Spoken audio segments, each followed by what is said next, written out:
ഓംകാരധ്വനിയായി Anaswara പൊരുളായി Ramayanam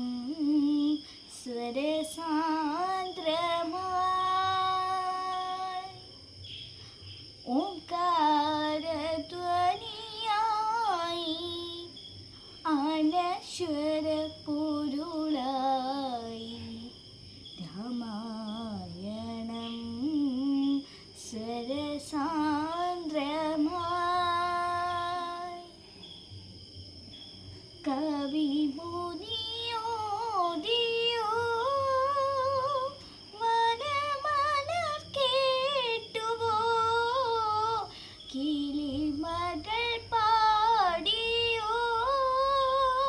നിളയതു ചൊല്ലിയോ Sita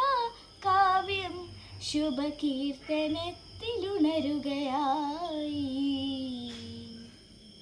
Sreerama